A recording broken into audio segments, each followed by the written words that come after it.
¿Me puede quitar realmente una máquina el trabajo? Esta preocupación es muy humana y le viene quitando el sueño a los trabajadores mínimo desde la revolución industrial.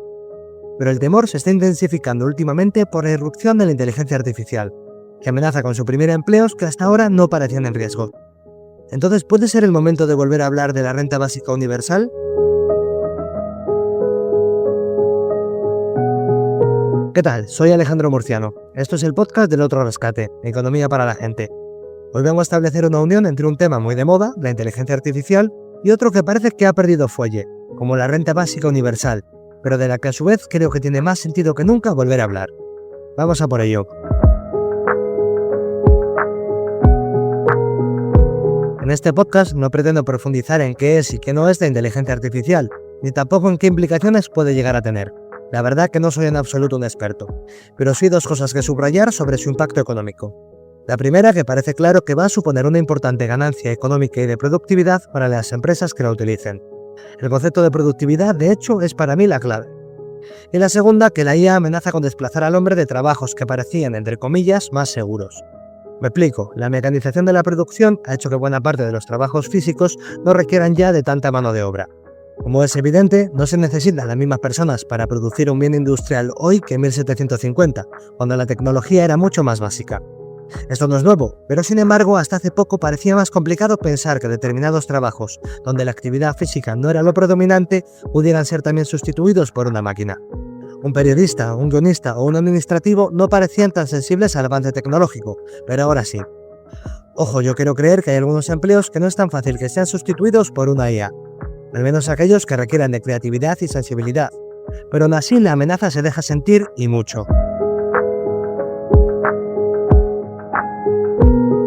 Como decía, para mí la clave está en el concepto de la productividad.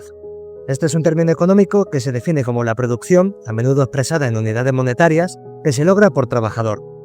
Un ejemplito práctico, imagina un taller de coches que factura 10.000 euros al mes y en el que trabajan 4 empleados.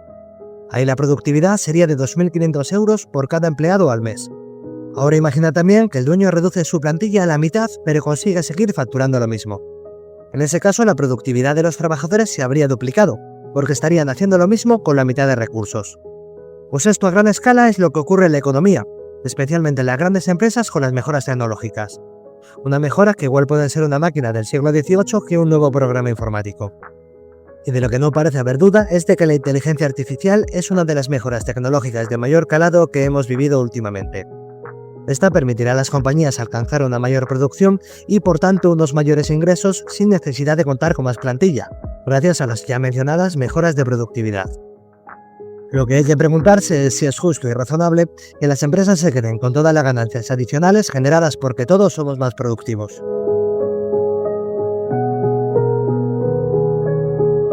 Pues una vez más, ahí está la clave y ahí está la amenaza. Estamos diciendo que las empresas van a tener más ingresos con los mismos o menos empleados. Esto puede abrir las puertas a que tengan también menores costes laborales y su beneficio se dispare. En ese caso, serían los dueños del capital quienes se quedarían con toda la ganancia del progreso tecnológico, sin olvidar además que las tecnologías más punteras van a tender a recaer siempre en las compañías más grandes. El resto probablemente ya os lo sabéis.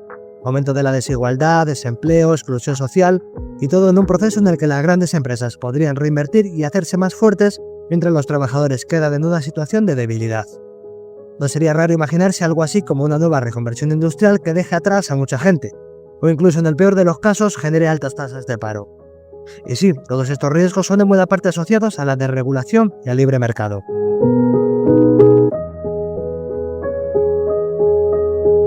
El alcance que puede tener o no la inteligencia artificial sobre el empleo es aún dudoso, pero empieza a haber ya algunas estimaciones. Por ejemplo, un informe de Randstad señala que en España podrían desaparecer 400.000 empleos netos por culpa de la IA, ya que el más de 1 millón de nuevos puestos de trabajo que podría generar no alcanzarían a cubrir los que destruiría. Además, unos 2 millones de empleos de nuestro país, casi el 10% del total, son susceptibles de ser automatizados.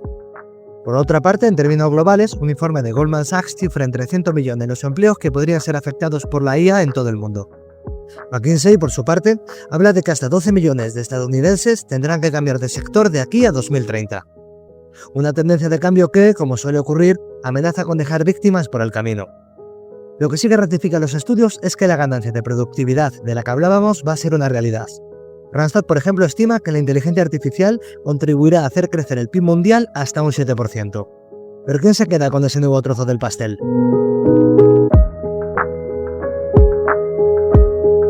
Pues ya lo decíamos, sin regulación no es solo que las grandes empresas se queden con el nuevo trozo del pastel, sino que le pueden arrebatar a sus trabajadores su parte del antiguo, derivando todo en una situación en la que las compañías reduzcan costes laborales, aumenten beneficios y reinviertan para ganar aún más poder. Es por eso que el sector público no puede mirar hacia otro lado en esta situación. Para mí hay dos cosas que hacer. La primera, revisar la regulación laboral y vigilar que se actualicen los salarios, especialmente los más bajos. Si ahora hacen falta menos trabajadores, o mejor dicho, menos horas de trabajo, para alcanzar la misma o más producción, lo coherente es que esa hora de trabajo se pague mejor. Esa es la forma de hacer que los beneficios de la tecnología recaigan en todos, pero también es algo que los empresarios raramente harán por voluntad propia. Evidentemente, preferirán seguir pagando lo mismo, pero reduciendo el número de horas trabajadas. Y es ahí donde hay que intervenir para asegurarse que los salarios crecen también junto a los beneficios empresariales.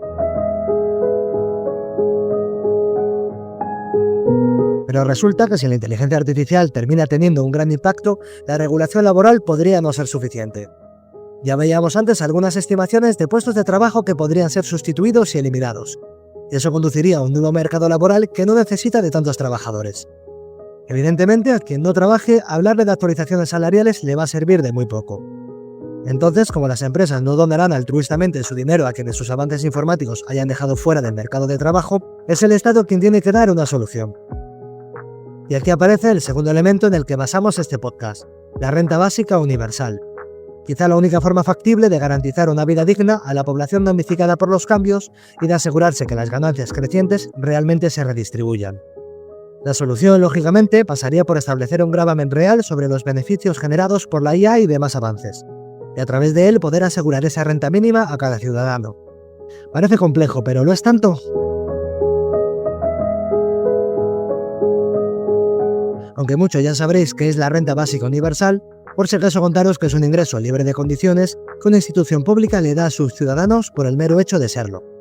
En su versión más pura se daría independiente de la situación económica, laboral o familiar del receptor, que tendría sencillamente el derecho de cobrarla.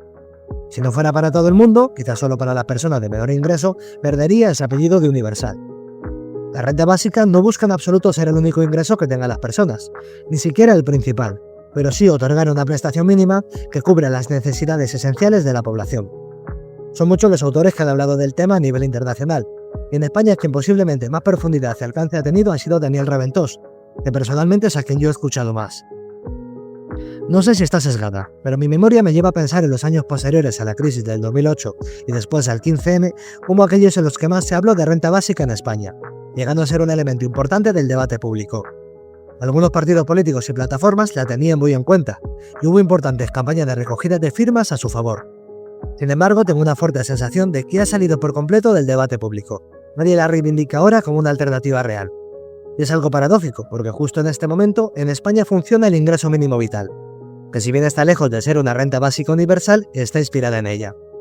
En cualquier caso, parece que es el momento de volver a poner el asunto encima de la mesa. Las nuevas tecnologías no dejan opción a otra cosa.